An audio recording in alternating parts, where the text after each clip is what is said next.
बोलिए श्री सद्गुरु महाराज जी की जय, सच्चे दरबार की जय, उमापति महादेव की जय, श्री कृष्ण बलदेव की जय, सनातन धर्म की जय। प्रिय भगवत प्रेमियों, आज भी आपके लिए सत्संग विचारों को लेकर के उपस्थित हुए हैं। कार्यक्रमों की व्यस्तता होने के कारण आपके लिए निरंतरता में कमी आई है सत्संग के।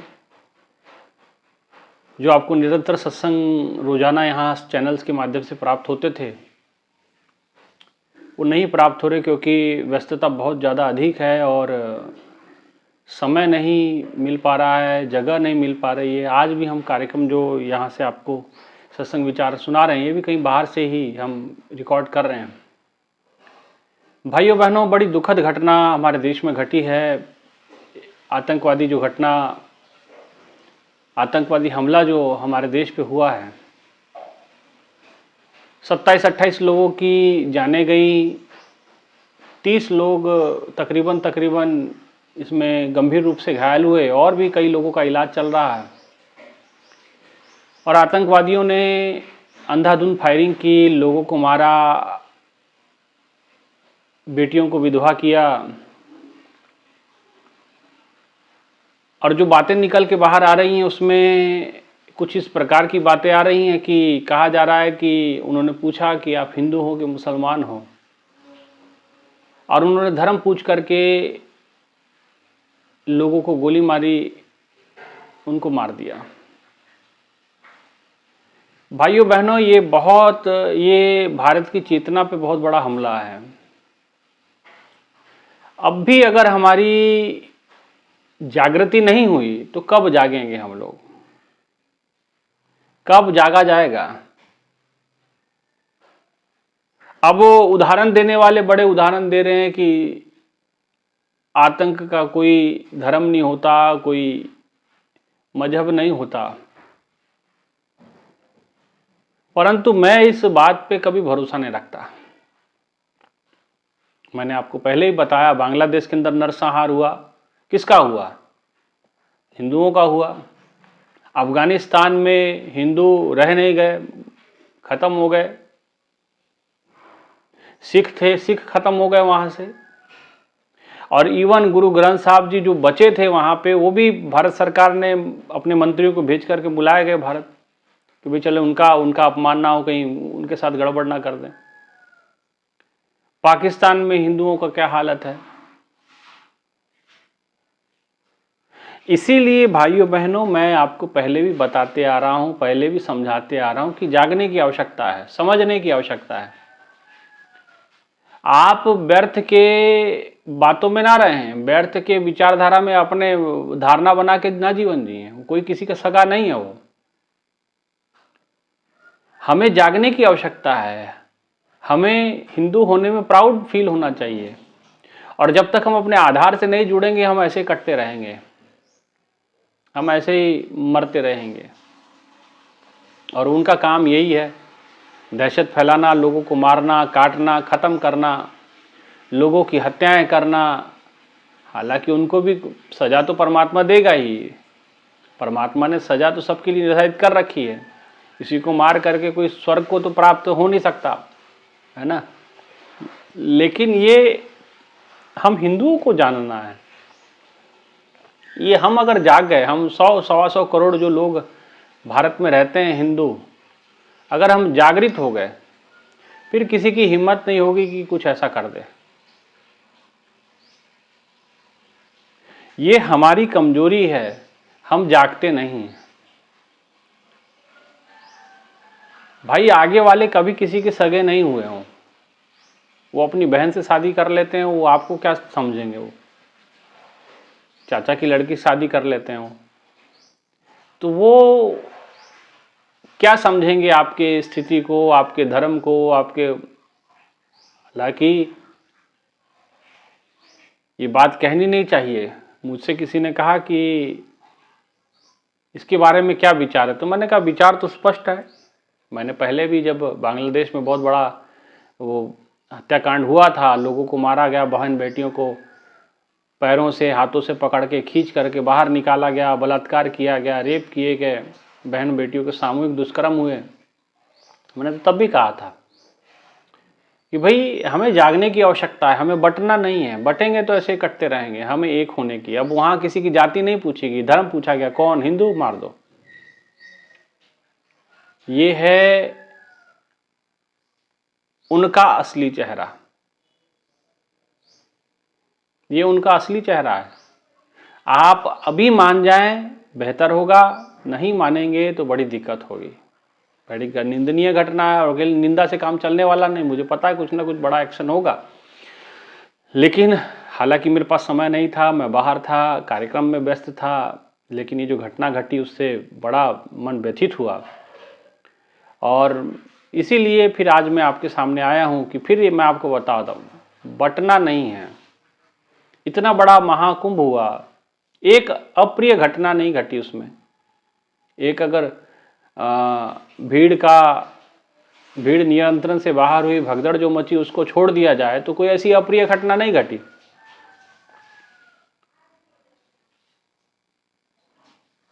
लेकिन ये जो घटना है कि मारना, किसी को फोर्सफुली मारना, या भाई तुम जबरदस्ती हमें कलमा पढ़ के सुनाओ, ये करो वो करो, तो ये स्वतंत्र भारत में कहाँ से उचित है। अब आप समझें, अब इससे अंदाजा लगाएं कि वो किस मानसिकता के साथ जीते हैं वो लोग, और हम कौन मानसिकता में जी रहे हैं। हम अपनी मौज मस्ती ऐशो आराम की ज़िंदगी जी रहे हैं। भाइयों बहनों, जागने की आवश्यकता है, जागरूक होने की आवश्यकता है, अपने प्रति, अपने धर्म के प्रति जागरूक होना है। जब तक हम एक होंगे नहीं, ये ऐसे मरते रहेंगे हम। इसलिए अब मौका है, इससे बड़ा मौका नहीं हो सकता, इससे बड़ी घटना नहीं हो सकती। और ये एक घटना नहीं, ऐसी अनेकों घटनाएं समय समय में घट चुकी है। कुछ वर्ष पूर्व 90 के दशकों में एक गुरुद्वारे के अंदर ऐसे आतंकवादी घुस गए, 40-50 सिखों को वहां एक साथ उन्होंने गोलियों से मार दिया, जो अरदास कर रहे थे बेचारे वहां। हिंदुओं का नरसंहार हुआ पाक कश्मीर से। तो ये बड़ी सोची समझी साजिश के तहत हो रहा है। आपको क्या लग रहा है? ऐसे साधु संत बवाल नहीं मचा रहे, ऐसे योगी जी मुख्यमंत्री नहीं बने। ये जानना होगा, जागरूक होना होगा। जिस हिसाब से स्थितियां बन रही थी, अब उनके हाथ में नहीं रही। इसीलिए लोग योगी जी का, मोदी जी का इतना विरोध करते हैं। उनके पीछे मानसिकता यही है। जो मुस्लिम सपोर्टर लोग हैं, वो यही काम है उनका। इसलिए हमें किसी प्रकार से अब हम कदम पीछे नहीं हटाने हैं। हमारा धर्म के प्रति कट्टर होना बड़ा जरूरी है। लोग कहते हैं धार्मिक कट्टरता ठीक नहीं। ठीक क्यों नहीं है? ठीक है। जब वो कट्टर हो सकते तो आप भी कट्टर हो जाइए, है ना। इसलिए हमें जागने की आवश्यकता है, जानने की आवश्यकता है, अपने धर्म के प्रति जागरूक होना है। नहीं जागरूक हुए तो ये आतंकी घटनाएं होती है, क्योंकि मानसिक ब्रेन वॉश कर देते हैं उन सबका। अजमल कसाब पकड़ा गया था, ब्रेन वॉश किया हुआ था उसका खुद का कुछ अस्तित्व था ही नहीं। उसका ब्रेन वॉश किया हुआ था कि बस तुझे जाना है, लोगों को मारना है। ऐसे ही ये सब थे। अब इनको जन्नत मिलेगी, अब कौन सी जन्नत मिलेगी ये भगवान जानता है ना। इसलिए भाइयों बहनों, हमें आज भी हम कहीं ना कहीं हम सॉफ्ट कॉर्नर रखते हैं इन लोगों के लिए, लेकिन ये सॉफ्ट कॉर्नर अब कॉर्नर खत्म करना है आपको, हार्ड होना पड़ेगा आपको। नहीं हार्ड होगे तो आप ऐसे ही बार बार ये घटनाएं घटती रहेगी, हम मरते रहेंगे। 2-4 दिन रो करके, श्रद्धांजलियां अर्पित करके, रोग आ करके सब अपने अपने घर में खा पी के सुखी हो जाएंगे, है ना। इसलिए अब हमें सचेत होने की आवश्यकता है, जागरूक होने की आवश्यकता है। ये घटना कोई छोटी घटना नहीं है, बहुत बड़ी घटना है। जहां 60-60 करोड़ कुंभ के अंदर स्नान लोग करते हैं, ऐसे देश में ऐसी घटना, अप्रिय घटना घट जाए तो बहुत दुर्भाग्य की बात है। संत समाज ने तो इसका विरोध किया है। और जो व्यक्ति, जिस परिवार से जो लोग इस आतंकवादी हमले में खत्म हुए हैं, मर गए हैं, देखो अपूर्णीय क्षति है उस परिवार के लिए। वो बेटा तो वापस आ नहीं सकता, बेटी तो वापस आ नहीं सकती, बच्चे तो वापस आ नहीं सकते। आप हम सिर्फ श्रद्धांजलि अर्पित कर सकते हैं प्रभु के चरणों में, एक संत होने के नाते अरदास प्रार्थना जरूर कर सकते हैं कि प्रभु उनको अपने चरणों में वास दे। और दूसरी प्रार्थना में ये जरूर कर सकते हैं कि देह सिवा बर मोह यह, जो गुरु गोविंद सिंह जी ने कहा, शुभ कर्म न ते कबहू न डरूं, अरसूं जब चाहे लड़ूं, निश्चय कर अपनी जीत करूं। अब लड़ने की आवश्यकता है। अब पीछे होकर के काम नहीं चलेगा, आगे बढ़ना पड़ेगा, लड़ना पड़ेगा, अपने आप को सुरक्षित करना पड़ेगा, जैसे इजराइल करता है। इजराइल ने कहा आपने एक मिसाइल मारी ना हम पे, हम आप पे 50 मारेंगे। आज पूरा पैलेस्टाइन तबाह करके रख दिया उसने। गाजा पट्टी सारी, अब सुनने में आ रहा है कि गाजा पट्टी सारी कब्जाएगा वो, और कब्जा भी लेगा वो, कर भी लेगा वो, क्योंकि किसी यूएनएसओ और यूएनओ, अब ये यूएनओ वाले कहाँ है, अभी तक इनका कोई स्टेटमेंट नहीं आया। ये वर्ल्ड बैंक वाले कहाँ है, ये कहाँ है, ये किस काम, ये जितने नोबेल विजेता थे ये अब कहाँ है, ये क्यों नहीं अब अपना नोबेल पुरस्कार वापस कर रहा है। ये जितने ये अवार्ड वापसी करने वाली गैंग थी ये कहाँ है सारी की सारी, जो बहुत बकवास आके समय समय पे करती है, ये कहाँ गई है सारी की सारी। करें अब अवार्ड वापस करें। रविंद्रनाथ टैगोर ने सर की उपाधि वापस की थी जब जलियांवाला कांड हुआ था। ये नोबेल प्राइज लेने वाले, ये मैक्से अवार्ड लेने वाले, ये कहाँ हैं, ये सारी संस्थाएं कहाँ गई हैं। ये यूनेस्को, यूनेस्को, वर्ल्ड बैंक, ये कहाँ है, सब पहुंचे हुए हैं अभी कहाँ, एक भी स्टेटमेंट नहीं आ रहा किसी का भी, है ना। तो ये क्यों हो रहा है, ये वही सोची समझी पीछे से साजिश चल रही, हिंदुओं को खत्म करने का प्रयास है। सीधा सीधा समझें आप इसको, हिंदुओं को मारो, या तो उनको मुस्लिम बनाओ या ईसाई बनाओ, यही दो प्रक्रिया चल रही है। इसीलिए हमें सचेत होने की आवश्यकता है, अपने आप को स्वाभिमान से जीना है। थोड़ा कट्टर हो जाइए आप, तभी सुरक्षित रहेंगे। जो पेड़ सीधे होते हैं पहले काटे जाते हैं, बात समझ लेना। सॉफ्ट कॉर्नर से काम नहीं चलेगा, हार्ड होना पड़ता है माता की तरह। समय आने पे माँ, जहाँ पार्वती सौम्य स्वरूप है वहीं माँ भद्रकाली भी बन जाती है ना। जब अपने बच्चों पे बात आती है, गणेश जी की बात आती है, जब कार्तिकेय की बात आती है, तो माँ ने काली का रूप भी धारण कर लिया था, विध्वंसक भी बन गई। तो हमें भी विध्वंसक बनना पड़ेगा। हमें सॉफ्ट कॉर्नर से काम नहीं चलेगा। ये जितने ये अवार्ड वापसी गैंग थी ये कहाँ है, कहाँ डूब गए, कहाँ पानी में मर गए ये सब। इनको कहो कि अब वापसी करेंगे गैंग, अब क्यों, अब बोले जरा कुछ। अब कुछ संगठन, मुस्लिम संगठन भी कह रहे कि ये तो निंदनीय कार्य हुआ है, अब तो बोलना पड़ेगा उनको। ये घिनौना चेहरा जो है वो सामने आया है। अभी भी आप उसको कहो कि नहीं ये तो इस्लाम की खूबसूरती है, ये खूबसूरती कुछ नहीं है उसके अंदर, यही है उसके अंदर वहशीपना है और कुछ नहीं है। इसलिए दया धर्म का मूल है, पाप मूल अभिमान। हमको हमारे महापुरुषों ने सिखाया कि दया धर्म का मूल होता है और पाप का मूल अभिमान होता है। और यहाँ बिल्कुल उनके अंदर दया धर्म नहीं होता, ना दया है ना धर्म है। वो सिर्फ ब्रेन वॉश वाले लोग होते हैं, और ब्रेन वॉश उनका बचपन से ही किया जाता है, और बचपन से ब्रेन वॉश करके ही उनके साथ वो ऐसा हो जाते हैं, है ना।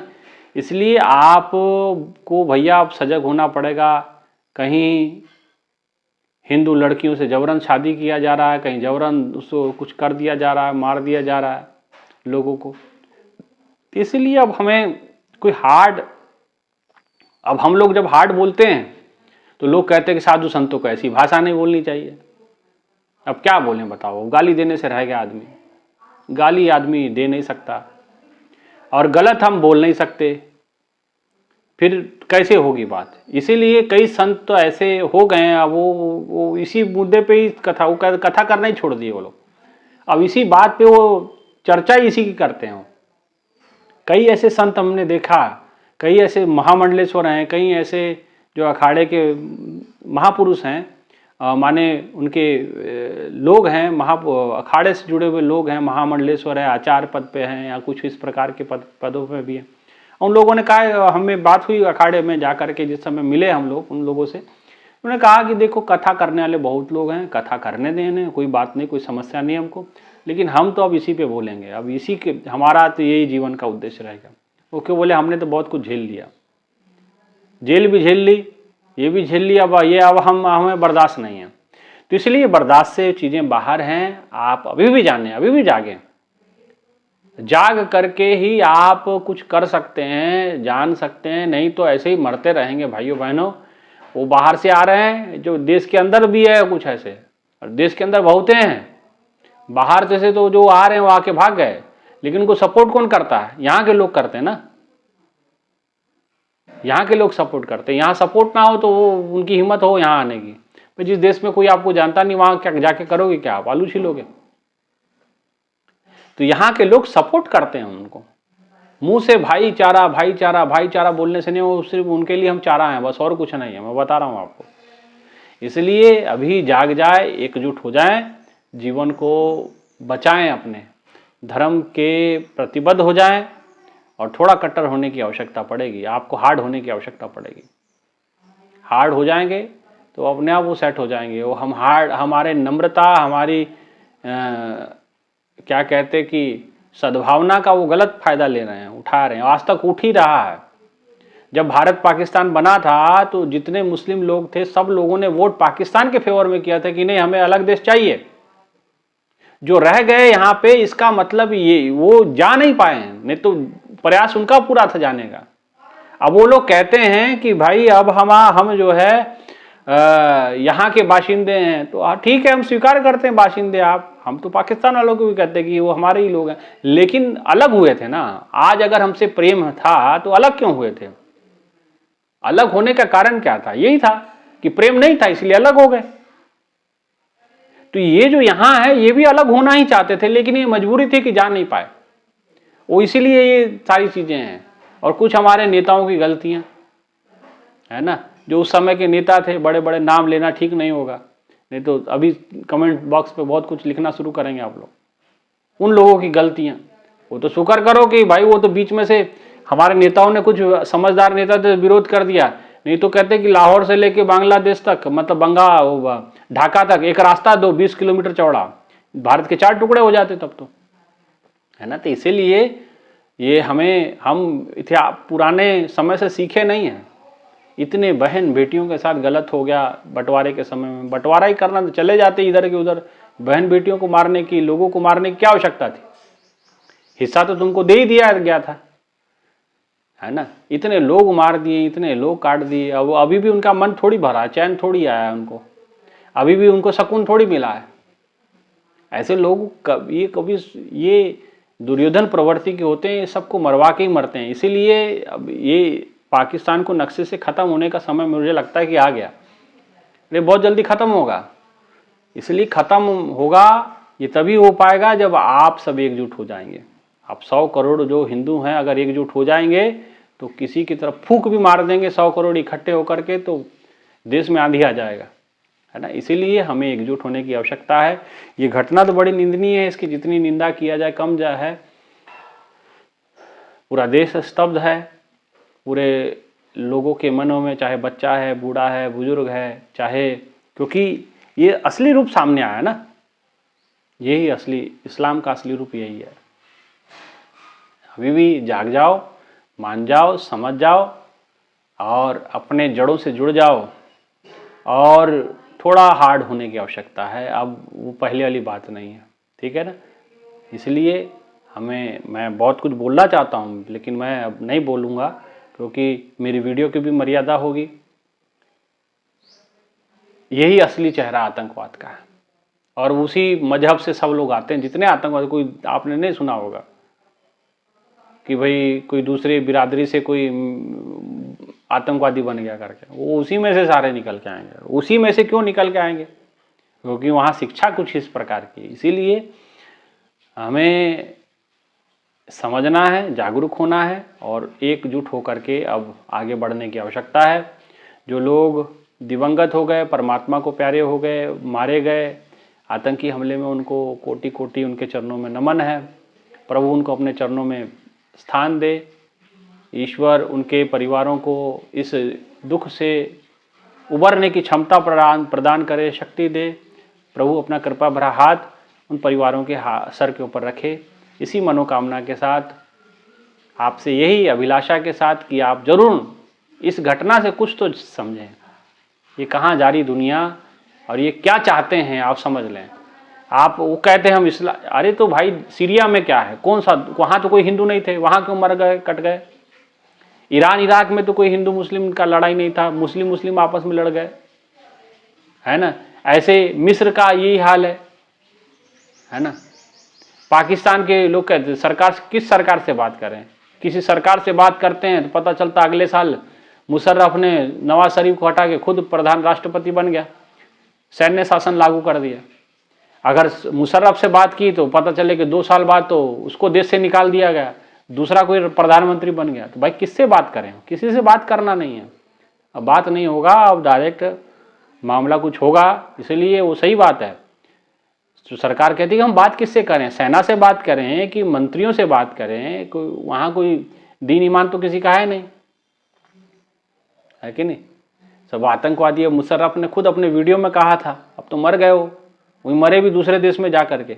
ये तो खासियत रही उनके देश की, खासियत रही कि जो जनरल मेजर ब्रिगेडियर जितने मिलेंगे सब आपको दूसरे देशों में चले जाते हैं, सब सेटल हो जाते हैं, अपने देश में कोई रहना नहीं चाहता, है ना। उनको पता है कि भाई यहाँ कभी भी सूली पर चढ़ाया जा सकता है। उसने खुद अपने वीडियो में स्वीकार किया था कि हमने मिलिटेंट बनाए, हमने आतंकवादी कैंप बनाए, जिससे कि भाई हम डायरेक्ट तो लड़ नहीं पाएंगे भारत से, तो उन्होंने आतंकवादी ग्रुप बनाए जो भारत में जगह जगह पे जा करके कहीं ने बम ब्लास्ट किए, कहीं कुछ किए, कहीं कुछ किए। ये मुशर्रफ की देन है सारी। उसके वीडियो में कहीं गूगल में पड़ा होगा, आप देख लीजिए, वीडियो में बोला हो उन्होंने, है ना। इसीलिए अब हमें जानने की आवश्यकता है उनका सच्चा चेहरा, ये जो नकाब था, ये जो बुर्का था, ये उतर गया। अभी भी अगर आप नहीं समझ पाएंगे तो फिर कब समझेंगे, ठीक है ना। इतना ही कहते हुए आपसे यही गुजारिश कि भाई आप डट करके प्रार्थना करें कि प्रभु इन सबको शक्ति दे, हमारे नौजवानों को, हमारे सेना को प्रभु शक्ति प्रदान करे। माँ भवानी जैसे शिवाजी की तलवार में समा गई थी, माँ कालका जैसे गुरु गोविंद सिंह जी के तलवार में समा गई थी, ऐसे ही माँ भवानी, माँ कालका हमारे जवानों के हृदय में समा जाए, उनके राइफलों में, उनके बंदूकों में समा जाए, ताकि दुश्मनों का नाश किया जा सके। यही मनोकामना है, ये भी प्रार्थना आप सभी लोग करिएगा। इतना ही कहते मैं विचारों को विराम, और प्रभु जरूर उन परिवारों को शक्ति दे ताकि वो इस दुख से उबर सके। इतना ही कहते विचारों को विराम देता हूँ। किसी का देखिए दिल दुखाने की बात नहीं, दिल तो दुखा ही हुआ है, लेकिन थोड़ा सा आप समझने की आवश्यकता है, जागरूक होने की आवश्यकता है। इतना ही कहते हुए अपने विचारों को विराम देते हैं। बोले श्री सद्गुरु महाराज जी की जय, सच्चे दरबार की जय, उमापति महादेव की जय, श्री कृष्ण बलदेव की जय। धन्यवाद।